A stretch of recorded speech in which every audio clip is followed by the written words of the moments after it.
नमस्कार, hornbill TV देख रहे हैं आप। मैं हूं आपके साथ विशाल कर। खबरों की शुरुआत करेंगे। उत्तराखंड विधानसभा अध्यक्ष और कोटद्वार विधायक ऋतु खंडूरी भूषण ने अपने जन्मदिन पर सेवा, समर्पण और सामाजिक सरोकारों को समर्पित करते हुए सादगी और गरिमामय वातावरण में मनाया है। वहीं जय दुर्गा सामाजिक कल्याण संस्थान की ओर से संचालित दीदी की पाठशाला के 1 साल पूरे होने के अवसर पर ऋतु खंडूरी भूषण ने वहां अध्ययनरत बच्चों से भी मुलाकात की। इस दौरान उन्होंने बच्चों को ट्रैक सूट भी वितरित किए। उन्होंने बच्चों को शिक्षा के महत्व पर प्रेरणादायी संदेश देते हुए कहा कि अनुशासन, परिश्रम और संस्कारों के बल पर वो अपने जीवन में सफलता प्राप्त कर सकते हैं।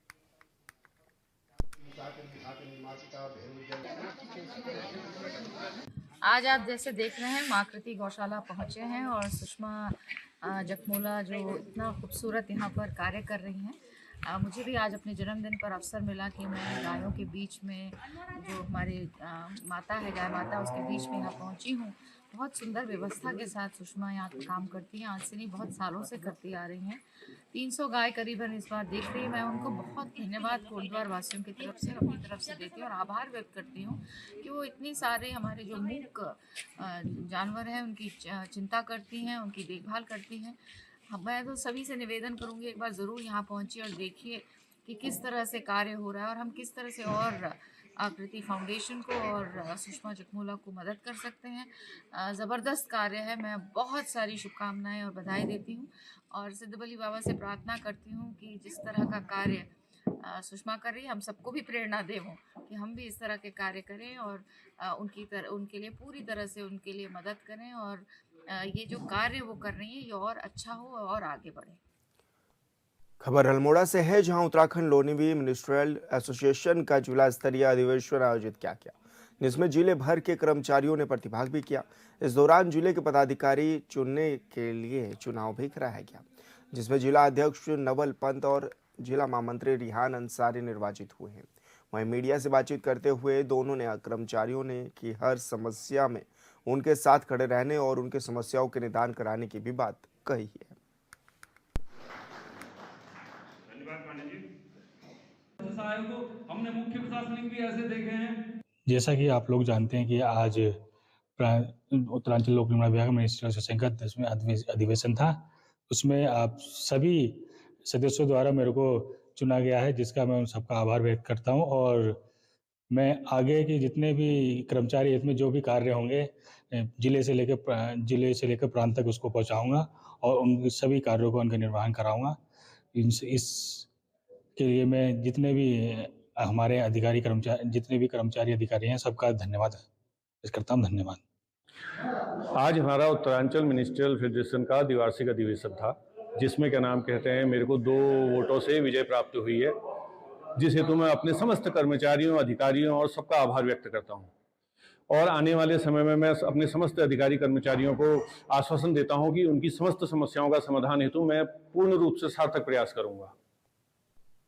जन जन की सरकार, जन जन के द्वार अभियान के तहत चंपावत में बहुउद्देशीय शिविरों का आयोजन किया गया, जिसमें बड़ी संख्या में ग्रामीणों ने प्रतिभाग कर तमाम विभागीय योजनाओं का लाभ भी उठाया और अपनी समस्याओं का मौके पर समाधान भी प्राप्त किया। कई विभागों की ओर से स्टॉल लगाकर योजनाओं की जानकारी देने के साथ ही लाभ वितरित भी किया गया।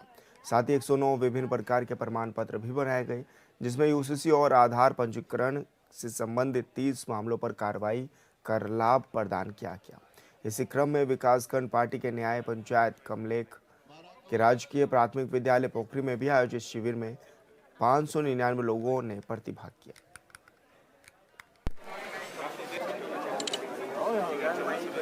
यहाँ पे पूर्व में कैंप प्रस्तावित था, लेकिन जो अभी वर्षा आप लोग देख रहे हैं उसकी वजह से इस पर संशोधन किया गया था।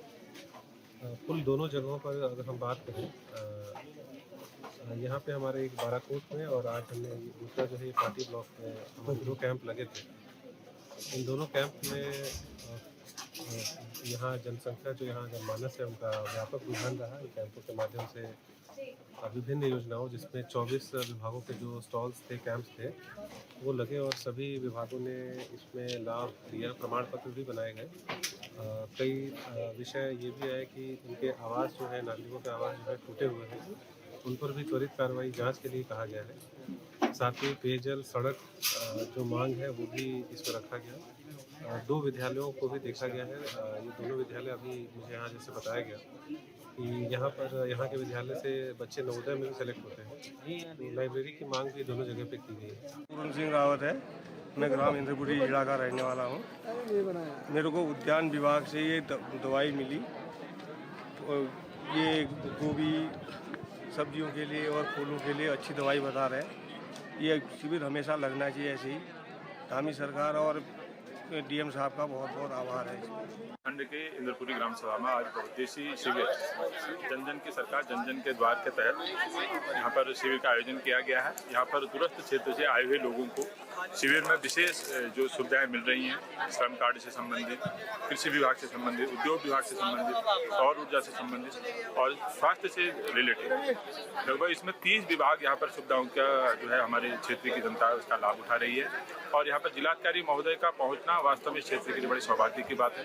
ऐसे नवयुवक जिलाधिकारी और ऊर्जावान जिलाधिकारी जो त्वरित क्षेत्र में ही और स्पॉट पर ही समस्याओं का निदान कर रहे हैं, उसके लिए हम प्रदेश सरकार का भी आभार व्यक्त करते हैं कि आपके द्वारा जिले में ऐसे ऊर्जावान जिलाधिकारी की नियुक्ति की गई है जो जनता की भावनाओं के अनुरूप कार्य करते हुए उनको त्वरित निदान दे रहे हैं। हर विभाग के कर्मचारी लोग बैठे हुए, हर समस्याओं का समाधान यहाँ व्यवस्थापूर्वक हुई है और लोगों की समस्याएं, लोगों का जो भी कहना है, सब लोग मतलब अपनी राजी खुशी से खुश हैं। और महोदय जिलाधिकारी महोदय का मैं धन्यवाद करूँगा कि जिन्होंने इतना अपना समय निकालकर हम लोगों को इतना बड़ा समय दिया है, और मैं इनका आभार प्रकट करता हूँ। यहाँ पर हर समस्याओं का समाधान किया जा रहा है। विकासखंड कालसी की न्याय पंचायत कोटी में आयोजित बहुउद्देशीय शिविर में अपर सचिव हिमांशु खुराना और मुख्य विकास अधिकारी अभिनव शाह ने ग्रामीणों की समस्याएं सुनी और कई मामलों में मौके पर ही समाधान भी किया। इस शिविर के माध्यम से 849 लाभार्थियों को विभिन्न जन कल्याणकारी योजनाओं का लाभ भी मिला। वहीं मौके पर 5 आयुष्मान कार्ड और 4 दिव्यांग प्रमाण पत्र भी जारी किए गए। इसके अलावा 460 से अधिक लोगों के निःशुल्क स्वास्थ्य जांच भी कराई गई और उनको दवाएं भी वितरित की गई।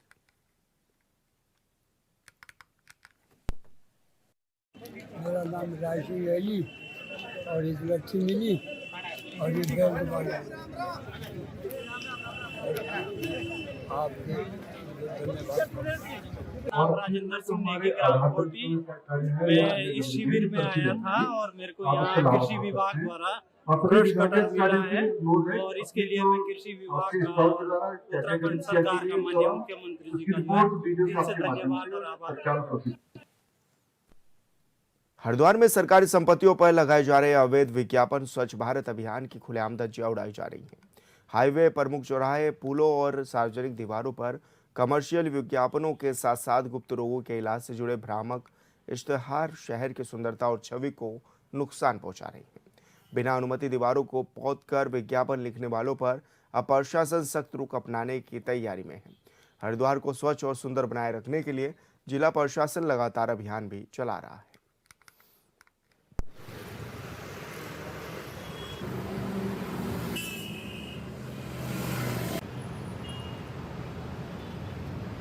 अभी हमने रिसेंटली ये ट्रेंड नोटिस किया है कि जो हमारे फ्लाईओवर्स हैं या जो सार्वजनिक दीवारें हैं, ऑफिसेज की दीवारें हैं, बाउंड्रीज हैं, वहाँ पर वॉल पेंटिंग के माध्यम से या पोस्टर्स के माध्यम से लोग उसको मिसयूज़ कर रहे हैं।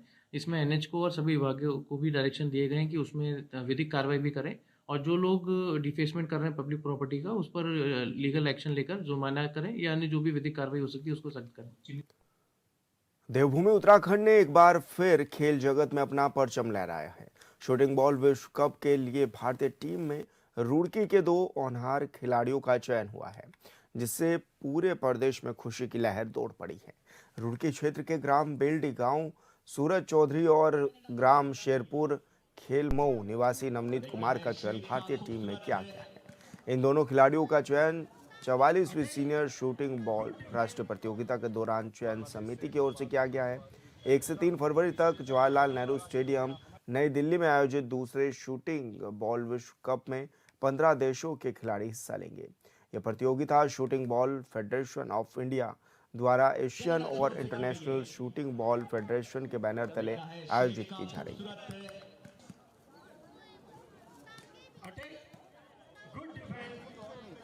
बांग्लादेश से कोई बात ऐसे होगा ना, इस वजह से हमारा हो गया महाराष्ट्र हो गया।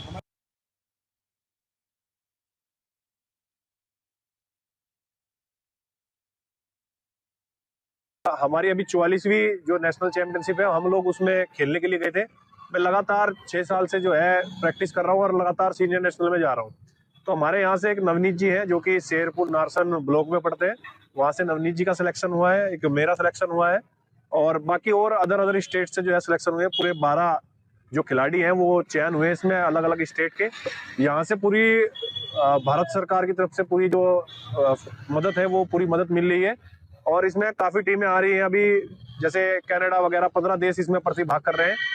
और अभी तक हमारे यहाँ पे शूटिंग बॉल में इतना स्कोप नहीं था और जिस प्रकार से सिलेक्शन हुआ है तो और भी बच्चों के अंदर आशाएं बढ़ी है और काफ़ी कल से ही काफ़ी सारे फ़ोन आ रहे हैं मेरे पास और जो हमारे शुभचिंतक हैं वो लगातार बधाई दे रहे हैं। कहाँ होने जा रही है प्रतियोगिता? देखिए, प्रतियोगिता जवाहरलाल नेहरू स्टेडियम में होने जा रही है जिसमें लगभग बांग्लादेश, श्रीलंका, पाकिस्तान सारी टीमें जो है 15 देशों की जो है टीमें प्रतिभाग कर रही है वहाँ पर। विकासनगर में दुकान के सामान खरीदने को लेकर हुए विवाद में कश्मीर के रहने वाले 2 युवकों के साथ मारपीट का मामला सामने आया है। पुलिस ने त्वरित कार्रवाई करते हुए मुख्य आरोपी दुकानदार को हिरासत में ले लिया है। आरोप है कि दुकानदार ने गाली गलौज करते हुए युवकों के साथ मारपीट की, जिसमें एक युवक के सर पर चोट भी आई। वहीं पीड़ित की शिकायत पर पुलिस ने कोतवाली विकासनगर में 352 BNS के तहत मामला दर्ज किया है। जांच के दौरान नामजद मुख्य आरोपी संजय यादव को हिरासत में ले लिया गया है, जिसे न्यायालय में पेश भी किया जाएगा। पुलिस का कहना है कि मामले की संवेदनशीलता को देखते हुए सभी पहलुओं की गहन जांच भी की जा रही है।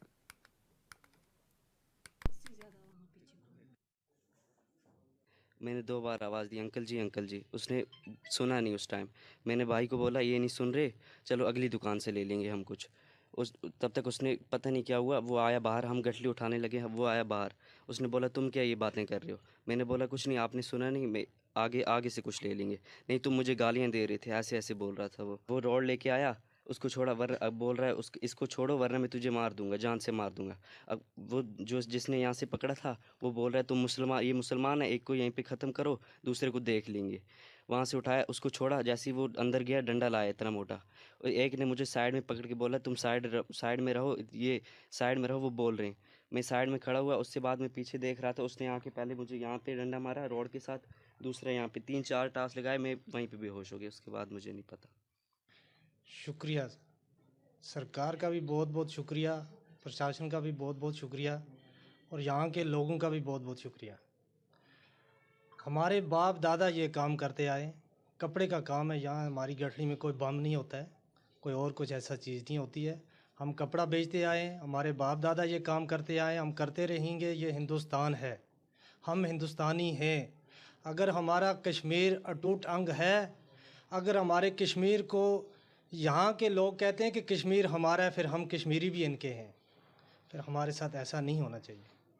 ये एक बच्चा है, अगर इस बच्चे से गलती हो गई थी, वो दुकानदार साहब हमारे इसको बच्चा कह के पका के बोल देते कि बच्चा आपने ये मेरे साथ गुस्ताखी किया, कल किसी और के साथ नहीं करना, आप बच्चे हो। मगर वो तो बच्चों से बदतर निकल गया वो बंदा जिसने ऐसा घटना की है। बाकी रह गया यहाँ उत्तराखंड के लोग, पोंटा के लोग, हिमाचल के, अम्बाला के, हरियाणा के। हम हिंदू मुस्लिम सब आपस में भाई भाई हैं।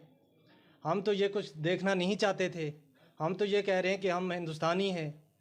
इसमें जो सूचना प्राप्त हुई थी कि 2 कश्मीरी जो थे जो अपना फेरी लगाते हैं, जो पोंटा साहिब में रहते हैं, यहाँ पर आकर फेरी का काम करते हैं। एक दुकानदार के साथ कोई बातचीत में जो है वहाँ गलतफहमी में मारपीट हो गई और उसमें एक दुकानदार के साथ एक अन्य व्यक्ति द्वारा उनको गंभीर चोट पहुँचाई गई और जो है दुकानदार को हिरासत में ले लिया, मुकदमा दर्ज कर लिया है और अभी जो CT स्कैन और रिपोर्ट्स है वो नॉर्मल है। आगे जो भी धाराएँ पुलिस के वो मिलती हैं डॉक्टर के बयानों के आधार पर कह रहा, उस पर आगे की कार्रवाई हम विधिक कार्रवाई कर रहे हैं। और संवाददाता इलम सिंह चौहान हमारे साथ फोन लाइन पर जुड़ गए हैं। इलम, क्या कुछ ये पूरा मामला था और पुलिस की क्या कुछ कार्रवाई अभी तक देखने को मिली इस मामले में? जी विशाल जी, ये फेरी वाले थे, कश्मीर के रहने वाले थे जो पोंटा साहिब में रहते हैं। वहाँ से ये फेरी करने अपने पिता के साथ आए थे यहाँ पर अभी छुट्टियों में। तो यहाँ पर किसी सामान को लेकर एक दुकानदार से इनकी कुछ कहा सुनी हो गई और फिर उसके बाद जो है ना दुकानदार द्वारा एक लोहे की जो रॉड है उसको ला करके इनके ऊपर वार कर दिया। तो देखते ही देखते वहाँ पे काफी लोग इकट्ठा हो गए। उसके बाद वो लड़के वहाँ गए, उधर थाने गए, उसके घर वाले उसके साथ गए। फिर अभी उसमें जो अभियुक्त है उसकी गिरफ्तारी हो चुकी है और खुद एसएसपी देहरादून द्वारा इसका संज्ञान लिया गया और मौके पर भी पहुंचे थे। तो अभी इसमें जो अभियुक्त है, मुख्य अभियुक्त, उसको गिरफ्तार कर लिया गया है। बिल्कुल इलम, बहुत शुक्रिया आपका तमाम जानकारी साझा करने के लिए। उत्तराखंड में 2017 से सत्ता में बैठी बीजेपी सरकार के मुखिया से लेकर पार्टी के प्रवक्ता तक का दावा है कि राज्य तेजी से विकास और तरक्की कर रहा है और विपक्ष का कहना है कि बीजेपी की सरकार भ्रष्टाचार, अपराध, महिला उत्पीड़न सहित सभी मोर्चों पर विफल रही है। पार्टी ने 16 फरवरी को राजभवन कूच का ऐलान भी किया है। कांग्रेस पार्टी के इस ऐलान पर बीजेपी ने भी करारा हमला बोला है।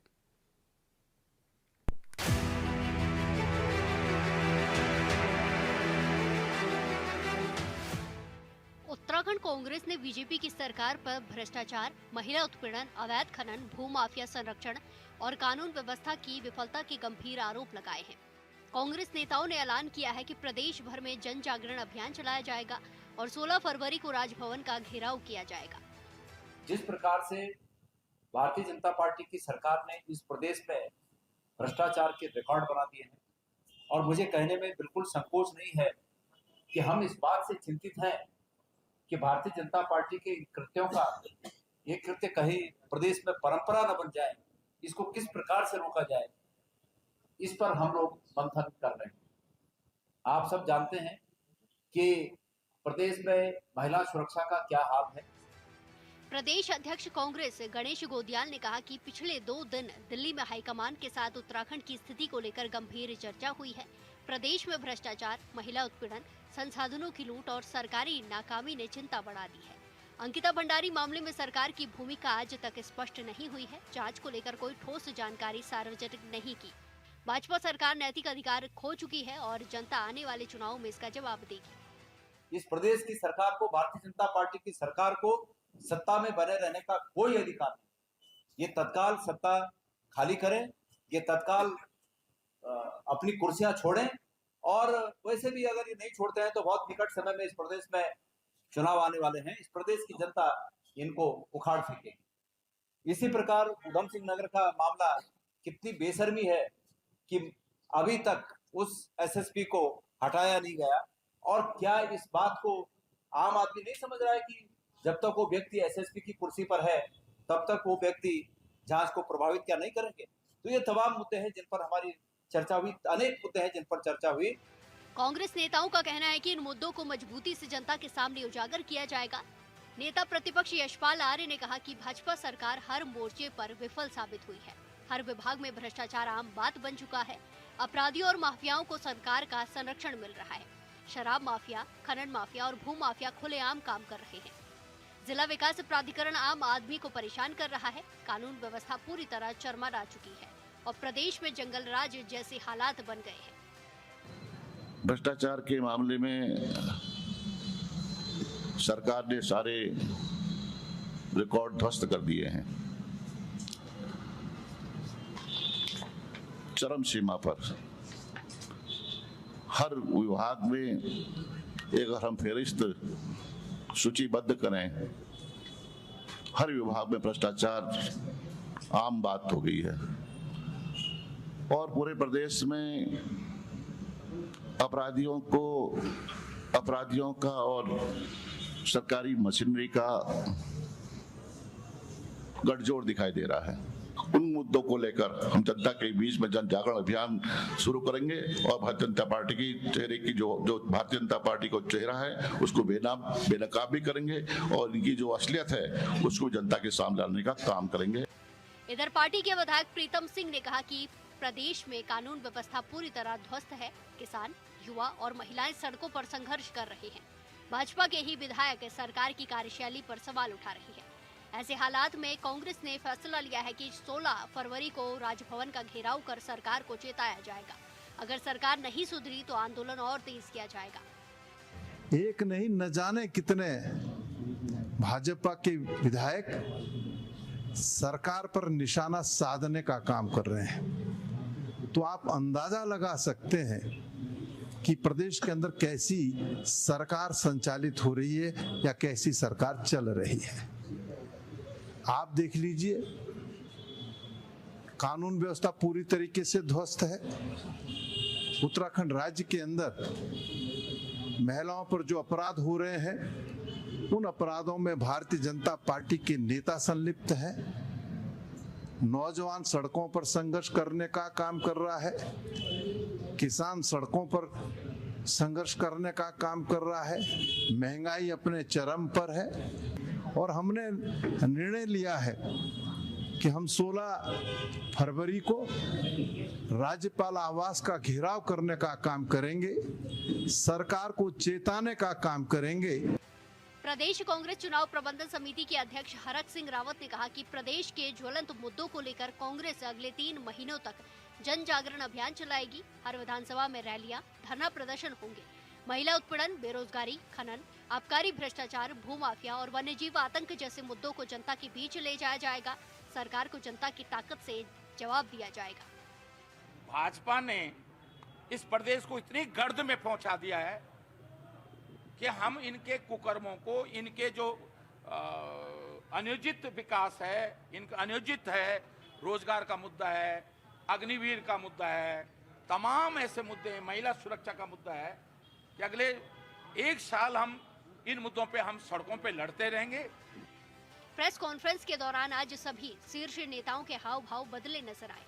सभी ने एक दूसरे के हाथ खड़े करके ये दर्शाने की कोशिश की कि हम सब एकजुट हैं। सभी नेताओं ने प्रदेश अध्यक्ष गणेश गोदियाल के नेतृत्व में राज्य से लेकर जिला स्तर तक जनता के मुद्दों के लिए एकजुट होकर संघर्ष किए जाने का ऐलान किया। विपक्षी नेताओं के आरोपों पर सत्ता पक्ष के नेता ने पलटवार किया है। बीजेपी का कहना है कि कांग्रेस के सारे आरोप बेबुनियाद है। राहुल और खड़गे जी की जो पाठशाला से आप ज्ञान सीख करके आए हैं, एकता का पाठ सीख करके आए, तो अपनी कार्यकारिणी पहले तैयार करें और उसके बाद ही भारतीय जनता पार्टी की सरकार के ऊपर आरोप लगाने का काम करें। सत्ता की इतनी भूख कांग्रेस के अंदर है कि वो झूठे परपंच रच करके सरकार को बदनाम करने की कोशिश कर रही है और वो कह रहे हैं कि उनकी सरकार में जो है लोगों का शोषण हो रहा है या भ्रष्टाचार हो रहा है और हम राजभवन को घेराव करने का काम करेंगे।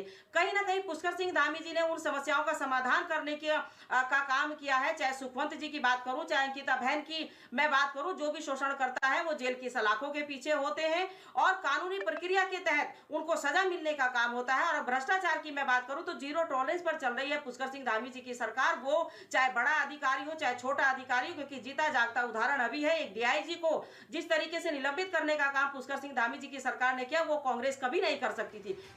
प्रदेश में 2027 में विधानसभा का चुनाव है और चुनाव से पहले सत्ता पक्ष और विपक्ष के बीच आरोपों की राजनीति है। 2017 से लगातार चुनाव जीत रही बीजेपी तीसरी बार जीत का दावा कर रही है तो विपक्ष सत्ता में वापसी की बात कर रहा है।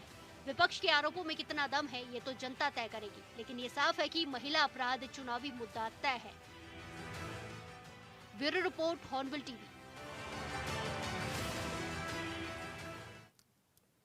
और फिलहाल इस बुलेटिन में इतना ही। आप देख रहे हैं हॉर्नबिल टीवी। नमस्कार।